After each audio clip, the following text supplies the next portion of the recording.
lovely to hear some specific questions. So maybe, I don't know who's the judge. Maybe you can be the judge. But yeah, here we go. Thank you very much, Sadhguru, for coming to Australia. My question is regarding, because I've been following most of your videos. So you always mention about the need of collaboration of other people to be successful. So you always mention that to be successful, that's the only time that we need the collaboration of other people. For other things like our energy and our emotions, everything can come from within. My question is that because environment and other people and society and everything can have effects on our emotions as well and our energy, how to manage that and not be affected by the environment. So how to be calm and happy and not be affected by surroundings. So how to separate these things together from each other. Sorry, thank you very much.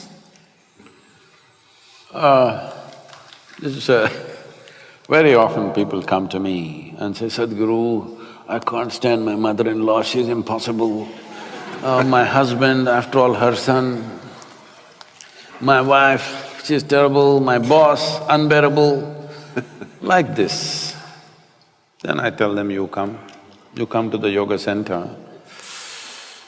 Your mother-in-law, husband, wife, boss, nobody will come here, just you. We'll give you a nice place to stay, good food to eat. You don't have to do anything. Just stay in your room, we supply food for you, you just live there. Only thing is, I will make random checks on you. When I check, you must be joyful. If you're miserable, I don't believe in feeding misery, we'll stop feeding you. Just 24 hours, you keep them in one place. In how many ways they twist themselves out? Unbelievable. So I'm asking you, all these other people, your neighbors, your mother-in-law, your husband, your wife, your boss, your co-workers, let's banish all of them. All are gone. Whole society is gone, just you on the island of Australia. Blissed out, is it so? Hello? No. If you're alone also, you're miserable, you need to understand this.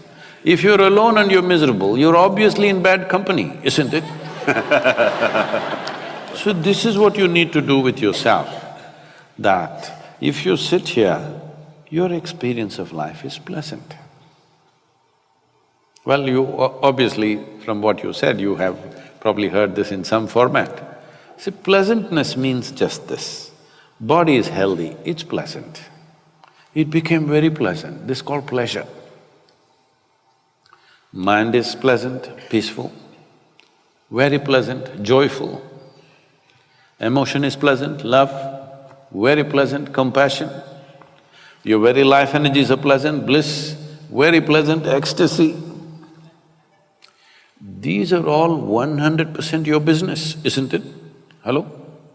Keeping your body pleasant, thought pleasant, emotion pleasant, energies pleasant is 100% your business.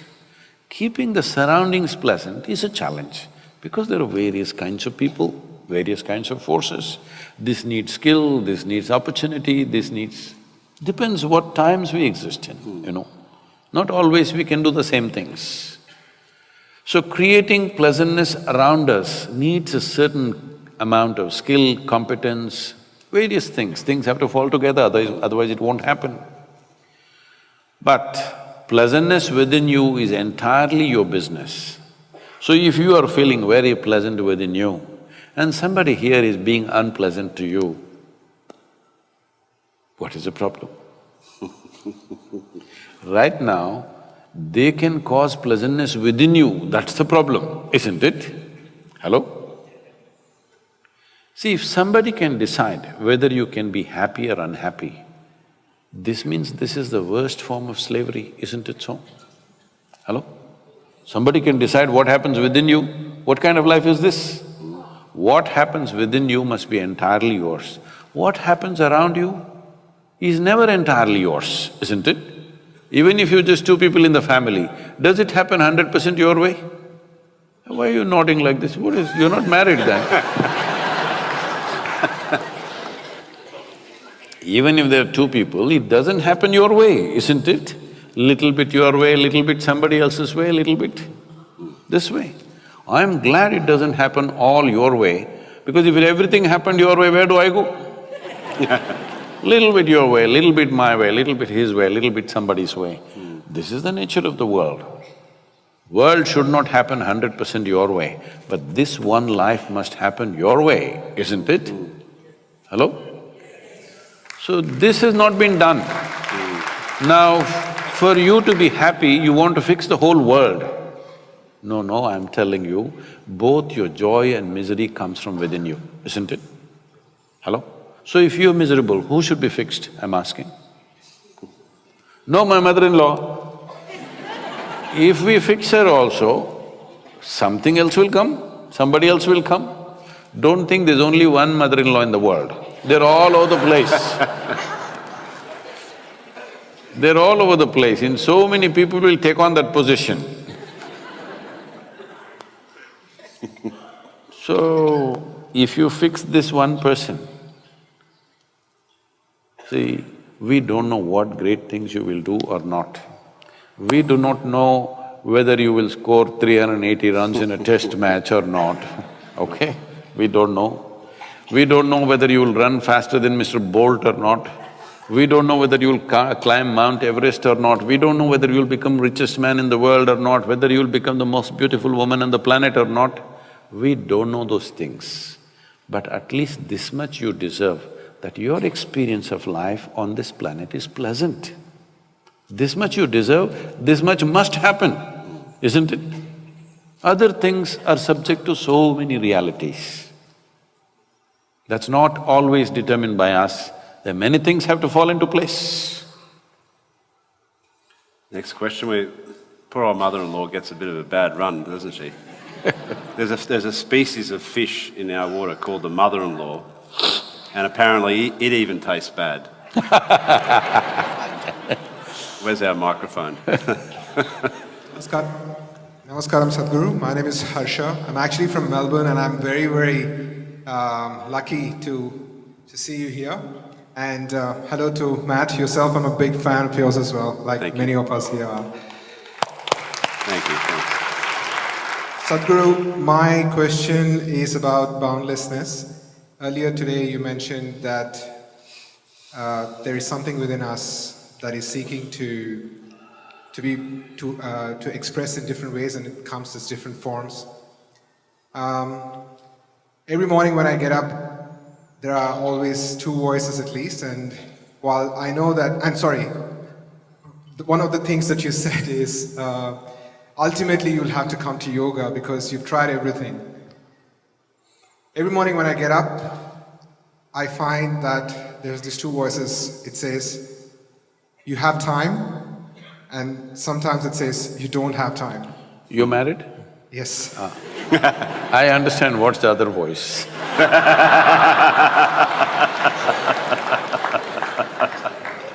So Sadhguru, I think my question to you after knowing you for a bit, and also we were talking about life sort of continuing in death and so on and so forth.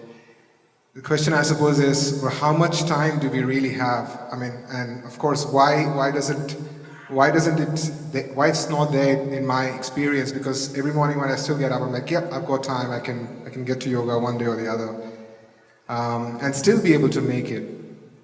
But the reality seems to me that there is not much time. See, first and foremost thing that you need to understand is you're an individual. An individual means you're not further divisible. This is it, this is one unit. In this body, there's one person or two people. Hello? Don't look at your wife and say that, you tell me it's okay. One or two? Only one. If you're feeling two, This means you're either schizophrenic or you're possessed. You need either a psychiatrist or an exorcist. Don't do that to yourself.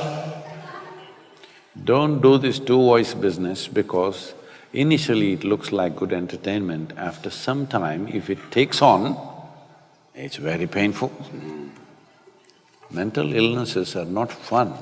Everybody plays with it. See, when you get angry with somebody and what you want happened, what do you tell your friend? You know, I got mad with him and he did what I wanted. Well, you got mad temporarily and you came back. Suppose you couldn't come back. It'll happen one day if you keep crossing the line too often, because the line between sanity and insanity is very thin. If you cross it, one day if you're not able to come back. See, between health and ill health, is it very thin, the line? Any moment, things can happen to us. Either from outside or inside, something can happen. Similarly, the line between sanity and insanity is very thin. Most people don't realize this, how thin it is. Don't walk on that line, keep away from that line. Stay on the sanity side, it's very important that you don't get mad temporarily at somebody because you crossed and if you can't come back, what do? Then you're gone, isn't it? So two voices are not good, there's only one person here. Only one, right? Only one inside. This is an individual. You cannot further divide this. The moment you divide this, you're asking for ill health of some kind. Don't do that. Now, how much time do I have? Well, one voice is saying you got time. So eliminate the other one, you don't have time. So this is not about fun, but I want you to understand this. It's like this. If you… Can I tell you a story? Okay? Because you think this is a serious question. I want you to just understand this one thing. Why a whole lot of human beings have become a mess is they've taken themselves too seriously. They don't understand. Before they came here, countless number of people lived on this planet and no sign of them, they're all topsoil now. And this one also will be topsoil. You're just a small pop-up. Hello? You're just a small pop-up and you'll pop out. But you are taking yourself too seriously. Believe me, if the whole solar system evaporates tomorrow morning, it is not even mist in the universe, that's how big it is. And that's how small we are. So don't take yourself too seriously. Yes, this life is important for us. Why? Because every life is seeing how to find its full potential. For that it's important. Not thinking something big of you is there in this world, nothing like that. See, if there were dinosaurs in Australia, they would treat you just like ants, isn't it? Suppose you're walking on the street, a colony of ants are going, you just step on it and go. One guy is dead, one guy is half dead, one guy is cut into half. You don't care because they're just ants. So if they were bigger animals than you, they would treat you the same way. They wouldn't even eat the whole of you. They wouldn't even treat you with any dignity. They would just eat one part and throw the other part and go on. Like how you waste food, they would also do it. So much population. Now if the dinosaur comes, he has a feast. Isn't it? So do not take yourself so seriously. This is the biggest problem, that you have taken yourself too seriously. You're just a small pop-up. The important thing is just this, it is the generosity of creation that it's given you an individual experience. Do not misunderstand that. Do not misunderstand this is to make you significant. This is just to understand life is significant, that's all. You just a bubble. You just a bubble, it'll pop anytime. Well, it may last 100 years. 100 years is nothing in the world. Hello? You may think, 100 years I lived long and I did so many things. Nothing, many idiots on this planet thought like you and me. They thought they are very important too. Alexander the Greats have come, where are they? So they were telling me about, I was in Greece and they were saying, Alexander went to India. I said, don't worry. He came to India all right, but an Indian mosquito, that too a female. Go on, the emperor. He died of malaria. So do not underestimate a small mosquito, it can kill you. See, we've found something worse than a mother-in-law then, haven't we? No, there is a thing about… Why are we going against mother-in-laws? Well, I don't know. We need to move on. Yeah. Between in-laws and outlaws, outlaws are wanted.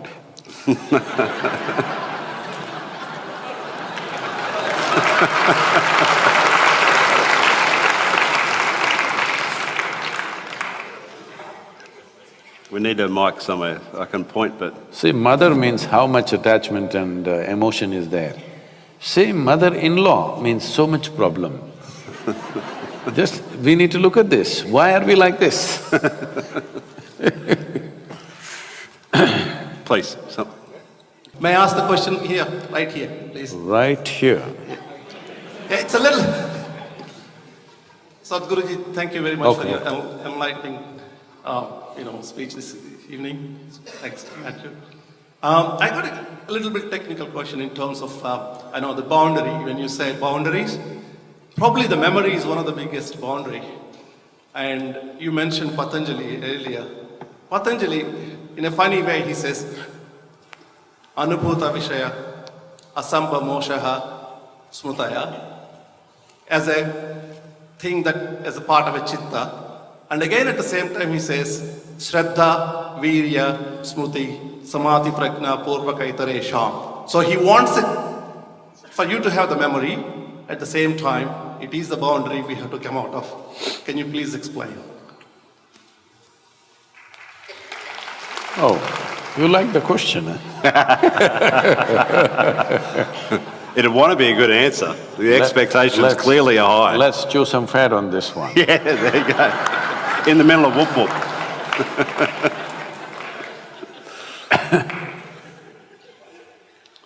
See, you are who you are only because of memory. There's conscious memory, there is unconscious memory, articulate and inarticulate levels of memory, there is genetic memory, there is evolutionary memory, there is elemental memory, atomic memory, everything is built into this. Muscle memory. Muscle memory. That is what I said, inarticulate memory, it is there. Your entire head to toe is just memory. You don't remember consciously how your great-great-great-grandfather or grandmother looked 10 generations ago, but his or her nose is sitting on your face right now, it's not forgotten for a moment. Hello? It even remembers the skin tone, how your forefathers were 1,000,000 years ago, still remembers everything, isn't it? So your structure is like this because of memory. Your body is memory. Every cell in your body has more memory than your brains has, 1,000,000 times more actually. So this, what you call as me, is just memory. If you lose your memory, you don't know who you are, isn't it? And the only thing that most people are suffering is their memory. See, it's only the human beings who have such a vivid sense of conscious memory. Even a grasshopper has memory, but conscious memory is very little in him. But you have a vivid sense of conscious memory. Because of this, life and life's experience is rich. Of course, today all the memory is on your phone.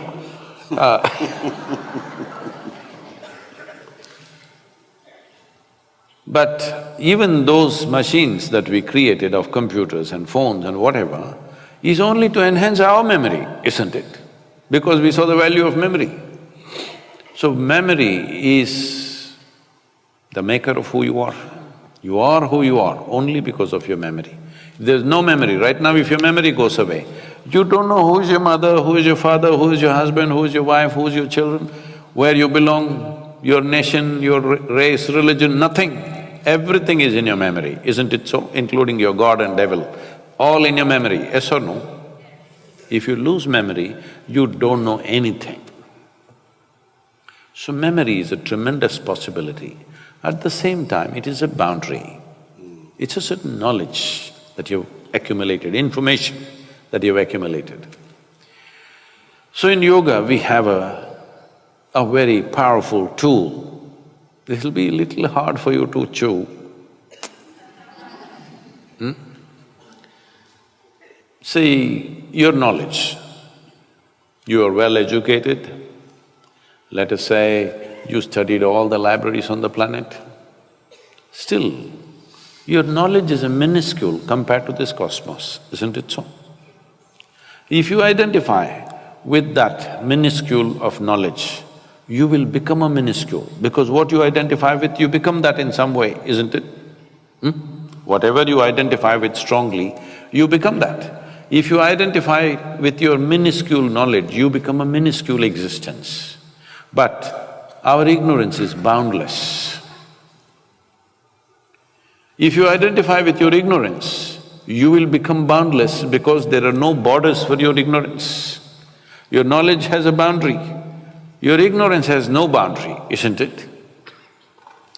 But it takes a certain amount of dispassion and involvement in the life that you are to come to this space where you identify with your ignorance.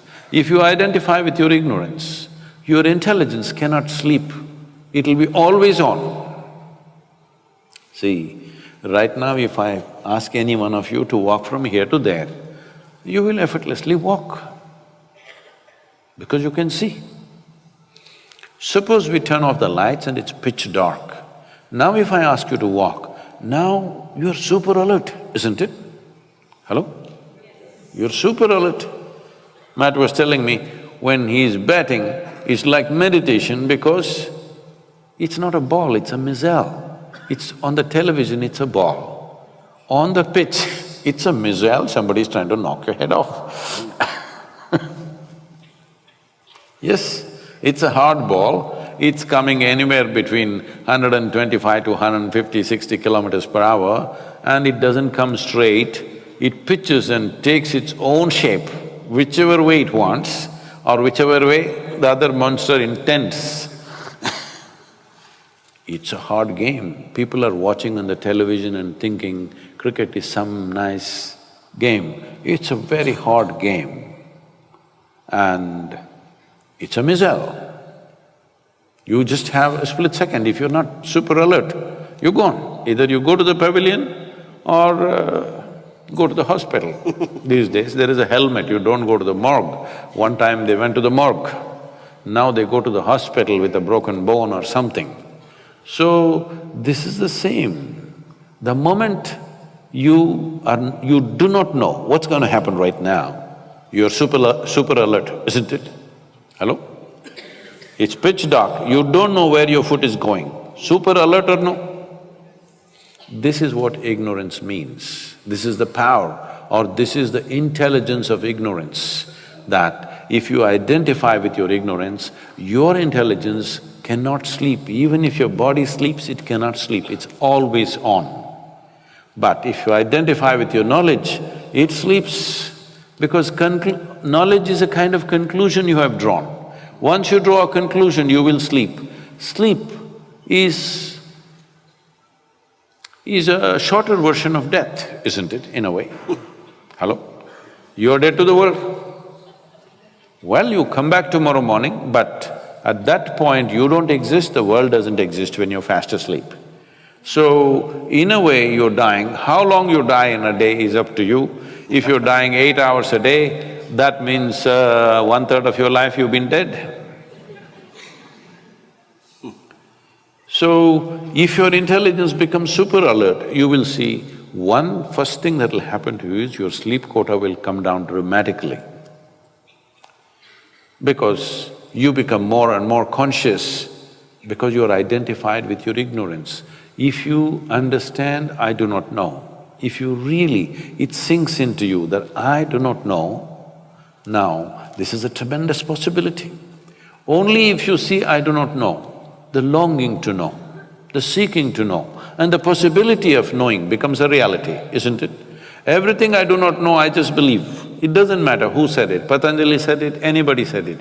You don't know. Hello? Isn't it? You don't know. When you do not know, if you really allow this to sink into you, actually you do not know a damn thing about anything in this universe. That's a fact, isn't it?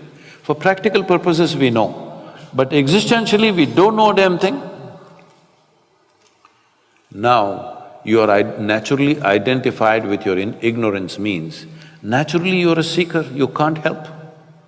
Always your intelligence is probing everything that it sees because you know that you do not know. But reading high school textbook, if you think you know entire world, then there is a problem. Lot of people have gotten into this state in the name of science. They read high school textbook and they think they're scientists. This happened in UK. It's a social situation. Oh, why? We'll shift it to Australia. The scene. Came a long way. A social situation where a lot of people, socialites were there, but a scientist also was there. He was not dressed like them, not much care to his outward appearance. So they sat at the dinner table, a very high-fashion socialite lady sat next to him. And may I ask you, what do you do? He said, I study science. Oh, I was done with that in my high school. So a scientist understands he's still studying science. Only others think he's a scientist. He knows he is studying science because the more you explore, the more you realize how ignorant you are. It's not that more knowledgeable you will become, more you realize how profound is your ignorance, how boundless is your ignorance. So, this entire dimension of moving into an intelligence which is beyond memory, the first and foremost step is this, that you're not identified with what little you know, you're identified with that which you do not know. Now, your intelligence is on. Slowly, it will become free from memory, because memory means repetitiveness, isn't it? Hello? Memory means repetitiveness, the same thing's happening again and again. If memory determines the nature of your experience, which usually does, and for 90% or more of the people, their memory decides the nature of their experience. For this we say traditionally in India, karma case. You're sitting here, stomach is full or empty, whichever way, nothing wrong, nobody's shooting bullets at you, you're fine, but you're little. Why? You're chewing your own fat. Am I getting it? Yeah. Maybe that's where it came from. So, you're chewing your own memory and making yourself happy or unhappy, whichever way. Both ways, your karma. Karma means action. Action means the residual action which remains within you is memory. Memory is not just conscious, it is at all levels. This residual memory is right now deciding the trajectory of your life. To become free from that is a whole effort, which in complicated language he said, and you all liked it. The important thing is, you break free from this residual impact. If you live out of your memory, no new possibilities are there. You'll do the same things in permutations and combinations, but the same thing. If something absolutely new has to happen to you, you must be beyond your karmic memory. Everything that's stored in you, your genetic memory, your evolutionary memory, you rose beyond that. Now you have a completely new vision of life. This is something that is possible for every human being. Only thing is, they've never paid attention to that. just not paid attention to those aspects, that's all. Otherwise, it is not the exclusive right of any specially made human beings. It's equally possible. I want you to understand this. When it comes to external situations, maybe all of you cannot take a cricket bat and do what Matt does. Maybe you cannot take a motorcycle and do what I do. Or maybe you can't run like somebody else, or you can't do something else like someone else. When it comes to external realities, we are all differently capable, isn't it? Hello? Is it a wrong word to use on you? Every one of us is differently capable when it comes to the outside world. But when it comes to the inner dimensions, all of us are equally capable. It is just that most people have never paid attention. They still believe that by fixing what's around them, life will be fine. But I want you to understand this much. Compared to how people lived in this world a few generations ago, let's say 1,000 years ago, or even 100 years ago, today, in terms of comfort and convenience, are you not way ahead? Nobody even dreamt these things were possible, yes or no? But still we're complaining. So much arrangement that we're ripping the planet apart. But still, can you claim, are you more joyful or more blissful than how people were 100 years ago? Can you? You're more comfortable for sure. You know conveniences that nobody knew.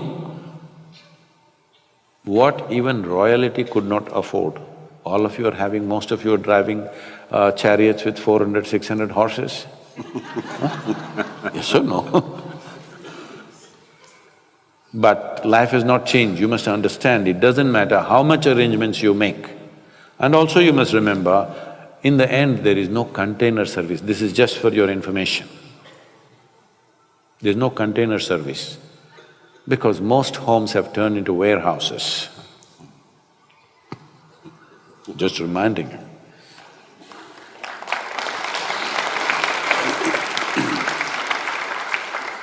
Where's our roving mic gone? Right here. Well, I hope I don't sound silly asking this question. How do you think positively in circumstances or, external factors that are very negative? If I term it like that. I'll give you a specific No, don't, I situation. understand those situations. This is relevant to my question. I'm giving you a specific, situation here.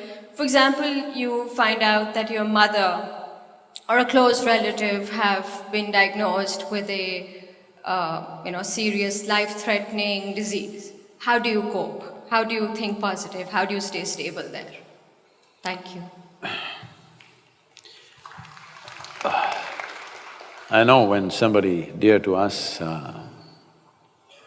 their life is threatened or something comes to them, injury, accident, disease, well, it will cause distress to yourself. But I want you to understand this.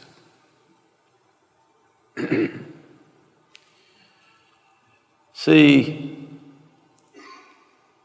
this is the nature of life. This is what I've been trying to remind you from the beginning in this last whatever hour and a half, that we need to understand this is a fragile happening, this life. Right now it's on. The design of this life is such, see, inhalation, exhalation, inhalation, exhalation, next inhalation did not happen, this is gone. Back to the pavilion. You did nothing wrong, you just stood there, but back to the pavilion many times, isn't it? No weird shot, nothing, simply, it just nicked by itself and went off. So this is the case, this is the nature of our existence. It is just that when somebody is dear to us, we get so emotionally wrapped by this. This is simply because You have only one or two or three or four people who are dear to you. I live a life where so many, I don't know the number, so many people are very intimately, very profoundly involved with me on a daily basis. So in my life, how many people that are dear to me I have buried? Don't ask me. It's happening all the time, all right? So right now, the reason why you go through life the way you go through life is because your involvement is very selective, very discriminatory. Only this one person you'll involve because I identify her as my mother. Only that person because I identify him as my brother. But if you knew larger involvement with life, you would understand almost every day you lose somebody who's very dear to you. Yes, this is the case with me. Does it mean to say you have no emotion? Does it mean to say there is no sense of loss? No, all this is there. All of it is there. It is just that if you are in terms with the realities of your existence, you live one way. This is what I was trying to tell you in the beginning itself. You think your psychological world is bigger than the existential creation. What this means is, your creation has become more significant than the Creator's creation. Once this happens, inevitably you will suffer. If somebody is ill around us, what do? We do our best to turn them around if it's possible. If you cannot turn them around, you let them go gracefully. This is all you can do. Whether you cry, laugh, turn yourself on your, upside down, do whatever the hell you want. This is all that will happen, isn't it so? The question is just this, whatever comes our way in our life will come, birth will come, death will come, disease will come, defeat will come, victory will come, all kinds of things will come if you're living an active life. Will you handle it gracefully or will you make a mess out of it? That's all the choice you have, isn't it? Do you have any other choice, I'm asking you? Whatever life throws at you is not your choice. What you make out of it is 100% your choice, isn't it? This choice you must exercise. This choice you must exercise. What life throws at you is not your choice. Who knows what kind of ball is the next ball? You don't know. What life throws at you is not your choice. What you make out of it is your choice. This is the power of being human, that you can make what you want out of it. If I'm saying, I know this is very hurtful what I'm saying, but you must decide whether you want solace or you want a solution to your life. I am not somebody who will say pretty words and give solace. I do that only to children. With children, if they say something, okay, we'll hug them, hold them, do this. Well, if somebody is in grief, even if they're adults, because when they're in grief, they become like children. So we treat them like children. But you must decide in your life whether you want solace or solution to your life. If you want solution, there is one way to approach. If you just want solace, we can give pretty words, but what will they do? With all the pretty words, I will die, you will die, isn't it? Solution is just this, we come to terms. This is why I'm saying, from being a physiological and psychological drama, you have to become a phenomena of life. That's what you really are. What is the most important thing in your life right now? That you're alive right now, isn't it so? Hello? Is it the most important thing? Life is the most important thing, not what you wear, not what you parked outside, not the home that you're living in, not anything else, not your thought and emotion. What is most important is the life that you are.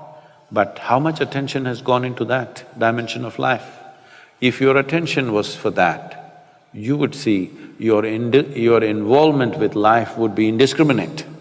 Once your involvement is indiscriminate, you will learn to handle everything gracefully. Right now when you're in distress, when somebody dear to is ill, this sounds cruel, I know that. But I'm still taking the risk of saying this to you, because I want you to ponder upon this, because this is all the choice we have. We don't have a choice to decide what life throws at us. We have a choice to decide what we make out of it.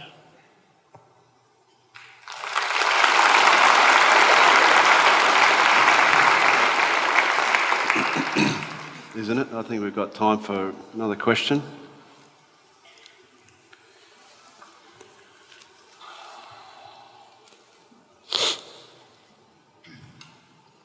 Namaskaram, Sadhguru. Actually, I was to be over there for a few seconds. There's a thing I want. What's that? I just want to be over there for a few seconds. Oh, no, you can ask the question from there.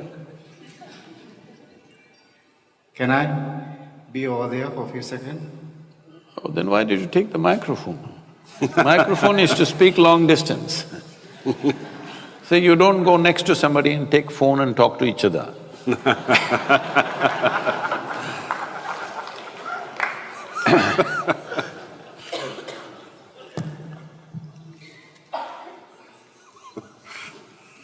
Please, somebody who has a question. This lady. Hi Sadhguru, welcome to Australia. And I have a question. Sometimes we get in a situation when we're surrounded by people who have a very high expectation in terms of us. And when we cannot fulfill the expectation, you start to feel a very terrible feeling of guilt. And it's okay when it's your mother-in-law, you can kind of cope with that, but sometimes it's your parents, for example. I have no problem, I have nothing against her, I just joking. Yeah. And sometimes it's the people who's very close to you, like your parents, and you cannot really fulfill the expectation because you would like to do in your life what you want to do, and obviously it's not what they want. And how to cope with that feeling of guilt, and also what do you think, what kind of relationship should be between the parents and the children? Thank you.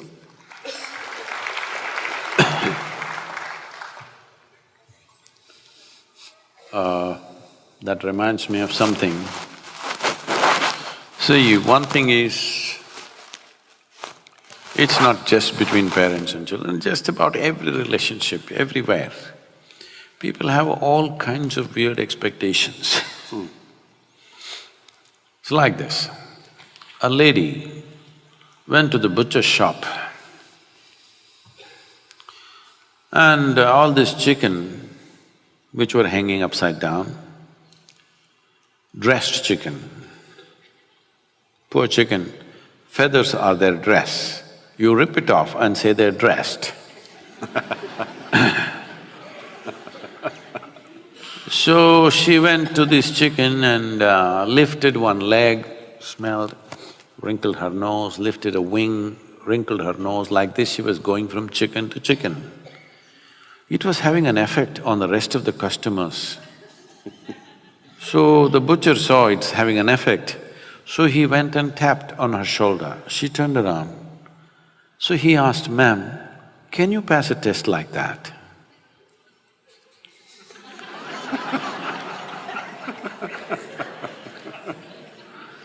So a whole lot of people are always busy putting everybody to tests that they themselves cannot pass.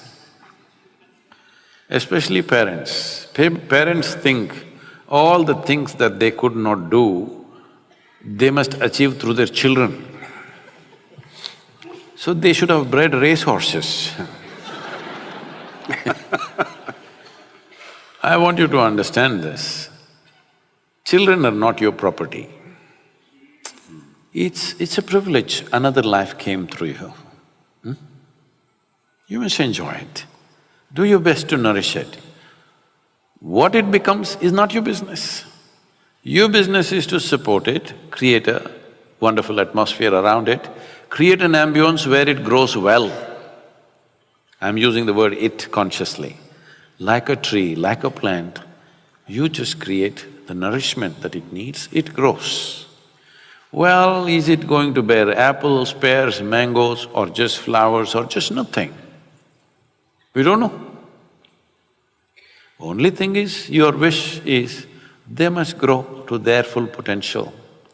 They are not an extension of your ambitions. They're not, and they need not be. So, this is because people think they own their children. No, they're not your property. I think these days they're telling you, older generation hesitated to say this. This generation, by the time they're 10, they're telling you, you got no business to tell me what to do. So does it mean to say you don't say anything to them? No, it's your business to see, because if you don't guide them, somebody else will on the street, or somebody will do it long distance on the internet, all kinds of creatures are out there. All right. So yes, to protect them, to nourish them, to allow them to explore their possibilities, it is your business to do that as a parent. But parents' concern may be, what will happen, what will happen, what will happen? My dear father, he's 95, he's a physician. In his mind, that generation of Indians will understand that. Unless you become a physician, you're no good. So I was no good. But that was good for me, because when you're no good, nobody pays enough attention, that's all I wanted. That they leave me alone. So, I'm just saying, you know, he's always worried, what will happen to this boy? His concern is this boy has no fear in his heart, what will happen? So one day when I was 11 years of age, he said this, you know, I came home with a 12-foot cobra, he was my friend. And he said, this boy has no fear in his heart, what will happen? Then I asked him, when did fear become a virtue? When did this happen? He said, see, I told you he has no fear in his heart. I said, that's fine, but when did fear become a virtue? Why is it like this? Why fear, anger, all these things have become virtues, is it? Tell me, when you go through fear, is it fantastic? Hello? It's one of the most terrible emotions you can go through. Why are we thinking that we should be fearful of our future, not only of your future, of anything that you do, and you're even God-fearing, all right? Fearful about everything. What is the point? There is no such thing. There is no such thing that this generation should be an extension of the previous generation. This generation should do something that previous generation could not imagine. That is when there is a purpose to this generation, isn't it? Otherwise, what's the point if you're going to do the same things?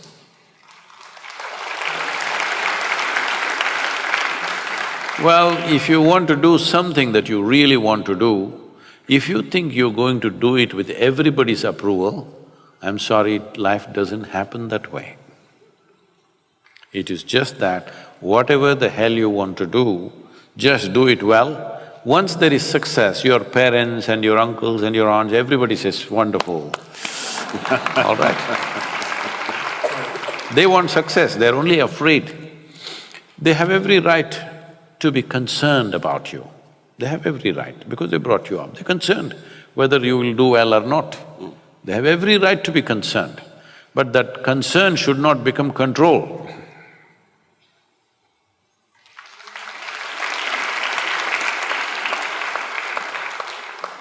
What event, decision, experience, or period has had the most profound impact on your life? You're asking Matt, right? No, I'm asking you.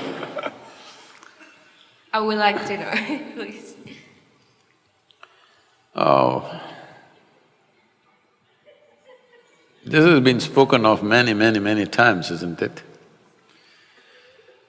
Experience, influence, see, this is the only thing I did with my life. I was in United States and this lady comes up to me and says, I've been doing yoga for over 35 years, nothing happened to me. You just went and sat on that rock. All this happened to you. Where is the damn rock?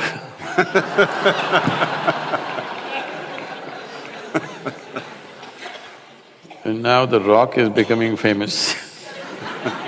Like, for Gautama the Buddha, the Bodhi tree became more famous than the Buddha. I must tell you this experience. I was in Coimbatore many years ago, about almost 25–30 years ago, and I go to somebody's house for lunch,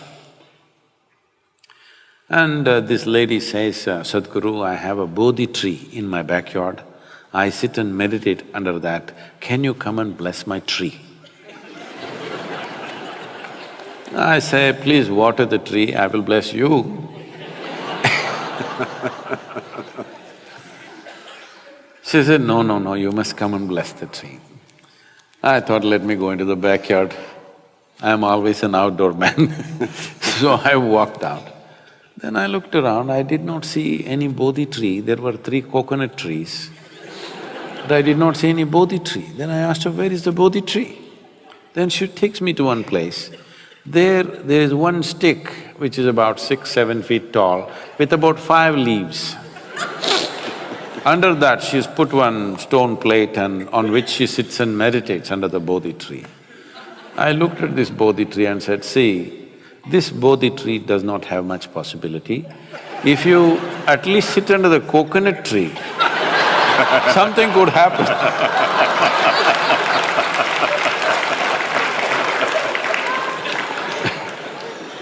Under coconut tree, things happen. Because when you're in this state, what you need is a knock on your head.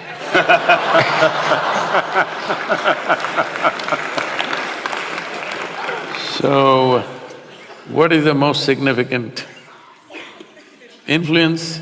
This is all I did in my life.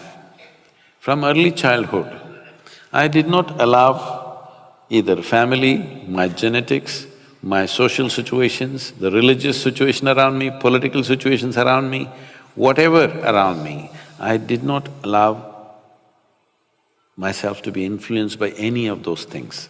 This is why I keep repeating, I am an uneducated guru, because I refuse to be educated.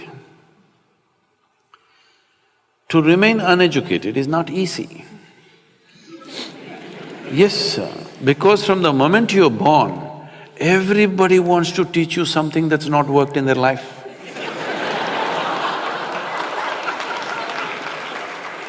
It's a compulsive need in adults the moment they see. When my daughter was 3.5 months old, I would drive alone with her all across India, with my one hand on her, my right leg heavy. This is the time when I'm building Isha Foundation, I'm driving across the country. Every day I'm with a new family. Then I noticed everybody is desperate to teach something to her. I said, please, nobody teaches her anything. No ABC, no 1, 2, 3, no Mary had a little lamb. I don't want any of these things. Then people said, Sadhguru, you're not letting anybody teach anything. What will happen to this girl? This girl won't know even how to count her fingers. I said, I don't care if she cannot count her fingers. As long as she knows how to use her fingers, what do I care? She thinks this is 1,000,000, what's my problem? As long as she knows how to use her fingers. So, and I don't care whether Mary had a lamb or not. So, I said, nobody teach her anything. Because nobody is teaching her anything. See, it is by constantly looking down on the child, you know what is this, you know what is that, the child feels smaller and smaller and smaller. Because nobody spoke to her in those terms. She thought everybody is her friends. She's 2.5, 3 years, she thinks all the adults are her friends, she talks to them like they're her friends. By the time she's 18 months, she's fluently speaking 3 languages, very fluently. Because nobody's teaching her anything, she's all ears listening to everything around her. Well, I wouldn't have sent her to school, but my schedules and my travels, didn't allow that. So I sent her to a school where there's least amount of schooling. One day she came back from school, she was around 13 years of age and she was little upset about what happened in the school. Then she comes and tells me, "You're teaching everybody so many things, you're not teaching me anything." I said, "See, I'm not known to do anything unsolicited. Now that you have come, you sit down, we'll see." I said, "See, this is all you need to know. You never look up to anybody." She looked at me like this, "What about you?" kind of look. I said, "Especially me, because if you look up to me, you will miss it completely. What will you do? Maybe take my picture and nail it on your wall. That's all you will do. You got to see me the way I am. If you see me the way I am, every moment of my life, it'll be of great significance to you. If you look up to me, you will exaggerate. Never look up to anybody, never look down on anybody. This is all. Is that all? That is all." See, if you look up to something, you will make up things in your mind. If you look down on somebody, you will make up nonsense in your head. If you don't do these two things, you will see everything just the way it is. If you see everything just the way it is, you will effortlessly navigate through life. This is all you have to do. Don't worry about what is significant. This is the most significant aspect of my life. I never looked up to anything, nor looked down on anything in my life. I looked at everything just the way it is. This is all you need to do. Thank you very much. Ladies and gentlemen, Probably Matt is more loud in India than in Australia. It's wonderful to have you here, Matt, fantastic. thank you, sir, thank you. It'd be very easy to listen to Sadhguruji all evening, but unfortunately we are out of time. So on behalf of us all, thank you for gracing our shores. You're a very special human being. Tell me, what should I tell the Tamil boys? You can tell them from me that I will be back in business with them very shortly. That's what you can tell them. Surfing, about the water, cooking. What about the water? About the water? Yeah, what they should do, the Tamil boys Easy as this. and girls. Spend a little bit of their own money to invest into some trees, and we're all in business, aren't we? Thank you. And Thank you. Good evening, everyone. Thank you. If you don't know this, don't tell anybody. I make the best masala dosa in the world. Well, you can be sure of this, I'll take you up on that. Good evening, ladies and gentlemen. Thank you. Thank you very much.